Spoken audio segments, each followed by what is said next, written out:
ଏହି ତାରିଖ ସୁଦ୍ଧା ଇକେୱାଇସି ନ କଲେ କଟିଯିବ ରାସନ କାର୍ଡ।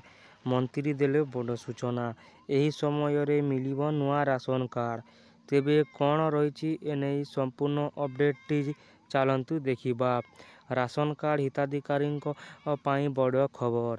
ଇକେୱାଇସିକୁ ନେଇ ସାଧାରଣ ଥିବା ଦ୍ୱନ୍ଦ୍ୱର କରିଛନ୍ତି ଖାଦ୍ୟ ଯୋଗାଣ ଓ ଖାଉଟି କଲ୍ୟାଣ ମନ୍ତ୍ରୀ କୃଷ୍ଣଚନ୍ଦ୍ର ପାତ୍ର।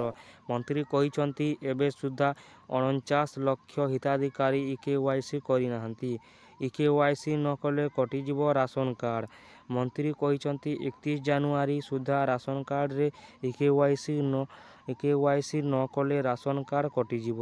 ଇକେୱାଇସି ସରିଲେ ନୂଆ ରାସନ କାର୍ଡ ମିଳିବ ବୋଲି ଯୋଗାଣ ମନ୍ତ୍ରୀ କହିଛନ୍ତି। ରାଜ୍ୟରେ 3,36,35,918ଙ୍କ ମଧ୍ୟରୁ 2,69,23,830 ହିତାଧିକାରୀଙ୍କ କେୱାଇସି ଯାଞ୍ଚ ସରିଲାଣି।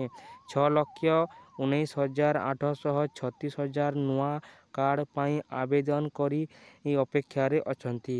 ତେବେ ଭୂତ ହିତାଧିକାରୀଙ୍କ ବାବଦରେ ଜଣାପଡ଼ିବା ପରେ ପୂରା ତାଲିକାରେ ସଂଶୋଧନ କରାଯିବ।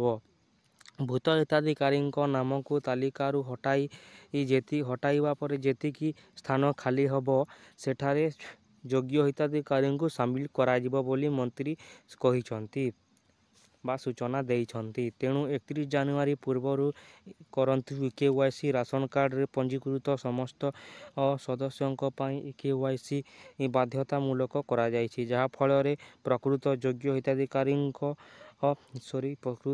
ହିତାଧିକାରୀ ସରକାରଙ୍କ ସୁବିଧା ପାଇଁ ବଞ୍ଚିତ ହେବେ ନାହିଁ। ଅଗଷ୍ଟ ମାସରୁ ରାସନ କାର୍ଡ ପାଇଁ ଇକେୱାଇସି ପ୍ରକ୍ରିୟା ଆରମ୍ଭ କରିଛନ୍ତି ସରକାର।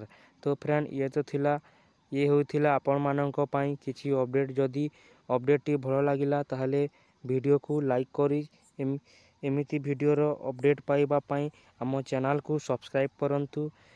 ପାଖରେ ଥିବା ଘଣ୍ଟି ଚିହ୍ନକୁ ଦବାଇ ଦିଅନ୍ତୁ। ଧନ୍ୟବାଦ।